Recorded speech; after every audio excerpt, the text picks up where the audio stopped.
চট্টগ্রাম মাদ্রাসা scholarship বৃত্তি পরীক্ষা 2025-এর বৃত্তিপ্রাপ্ত শিক্ষার্থীদের পুরস্কার বিতরণ অনুষ্ঠান শুক্রবার 19 জুন নগরীর স্থানীয় SN কনভেনশন হলে অনুষ্ঠিত হয়েছে।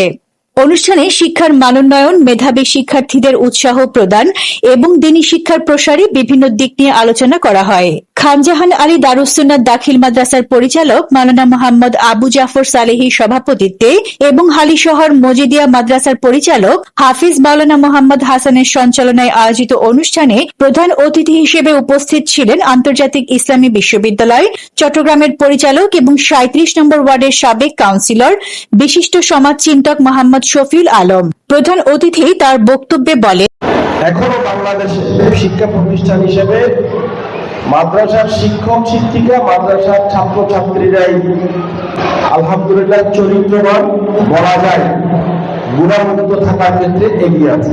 এই বর্তমান দুনিয়াতে কেউ দাবি করতে পারবে না আমি গুণামুক্ত, কিন্তু গুণামুক্ত থাকার যে প্রাণান্তকর প্রচেষ্টা এবং এক্ষেত্রে কিভাবে সফল হতে হয়, কিভাবে গড়ে উঠলে গুণামুক্ত থাকা যায়, এটি মাদ্রাসা শিক্ষায় সম্ভব, এটি স্কুলে সেরকম সম্ভব নয়।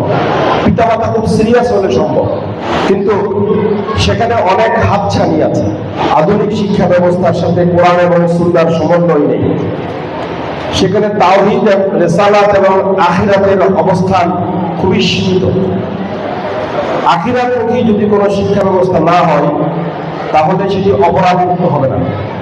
প্রধান বক্তা হিসেবে বক্তব্য রাখেন বিশিষ্ট শিক্ষাবিদ মোহাম্মদ আব্দুল হাকিম চৌধুরী।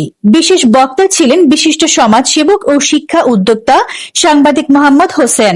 বিশেষ অতিথি হিসেবে উপস্থিত ছিলেন বাংলাদেশ কিন্ডারগার্টেন সোসাইটির সাধারণ সম্পাদক ও চিটাগাং মডেল স্কুলের প্রতিষ্ঠাতা চেয়ারম্যান মোহাম্মদ নজরুল ইসলাম খান।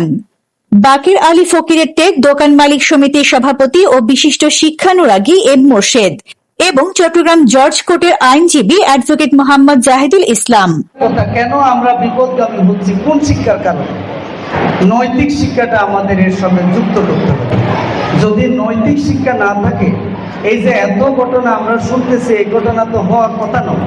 প্রচুর শিক্ষিত মানুষ আমাদের এই বাংলাদেশে এখন আছে, যারা দেশ পরিচালনার মতো যোগ্যতা রাখে, কিন্তু দুর্ভাগ্যজনক হলেও সত্য, ওই মানুষগুলোর মধ্যে,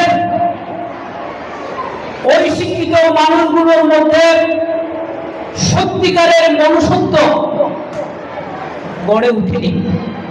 তারা একজন মানুষ হিসেবে তার কি কি দায়িত্ব, এই দায়িত্ব অনুভূতি ওই শিক্ষিত মানুষগুলোর মধ্যে গড়ে উঠেনি।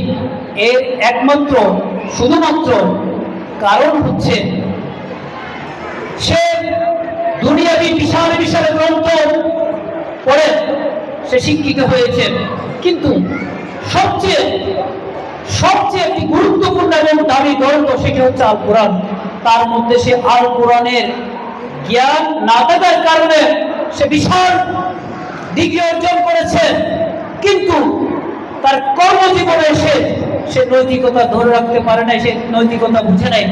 আমরা কিছুদিন আগে সারা বাংলাদেশে একটা ভাইরাল খবর পেয়েছিলাম যে নূরজাহান নামের এক মা, সে ঘরে মরে পচে আছে। তার কয়েকটা সন্তান উচ্চ শিক্ষিত, বাংলাদেশের বুয়েটে চাকরি করে শিক্ষক, একজন আছে উপসচিব পর্যায়ের, একজন আছে ইংলিশ মিডিয়াম স্কুলে ম্যাম বা ম্যাডাম। জানি না তাদের সন্তানগুলির এই অবস্থা কেন। এই দ্বীনি শিক্ষার অভাব সম্ভবত। মাদ্রাসার যে ছাত্রছাত্রীরা আজকে পুরস্কৃত হচ্ছে তাদেরকে আমি অগ্রিম অভিনন্দন ও শুভেচ্ছা জানাচ্ছি। পুরস্কার এমন একটা জিনিস, এমন একটা বিষয় যেটা আগামী পথ চলাকে অনুপ্রেরণা যোগায়। যারা পুরস্কৃত হচ্ছে তারা অবশ্যই এখান থেকে অনুপ্রাণিত হয়ে সামনে আরো বড় পুরস্কার পাওয়ার জন্য চেষ্টা করবেন।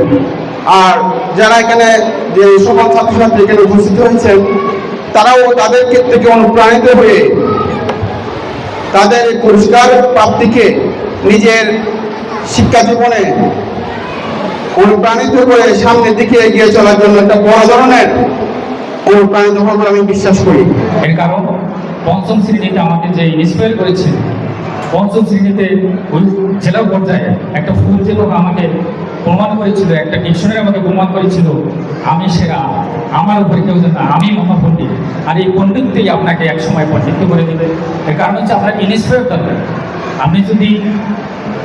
আপনি পারেন না কিছু, আপনি জানেন না বা আপনি পারেন, এভাবে যদি হয়, মনে যদি থাকে, তাহলে কিন্তু আপনি ভালো কিছু করতে পারবেন। অনুষ্ঠানে 38 এবং 39 নম্বর ওয়ার্ডের আওতাধীন বিভিন্ন মাদ্রাসার পরিচালক, শিক্ষক, শিক্ষিকা, শিক্ষার্থী এবং অভিভাবকবৃন্দ উপস্থিত ছিলেন।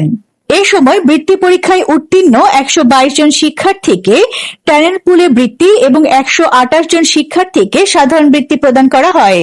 সর্বমোট 250 জন শিক্ষার্থীর হাতে বৃত্তির পুরস্কার এবং সনদপত্র তুলে দেওয়া হয়। পাশাপাশি শিক্ষাক্ষেত্রে বিশেষ অবদানের স্বীকৃতি স্বরূপ 15টি মাদ্রাসার 15 জন পরিচালককে সম্মাননা স্মারক প্রদান করা হয়। বক্তারা তাদের বক্তব্যে বলেন, মেধাবী শিক্ষার্থীদের যথাযথ মূল্যায়ন এবং উৎসাহ প্রদানের মাধ্যমে একটি আলোকিত, নৈতিক এবং শিক্ষিত সমাজ গঠন সম্ভব।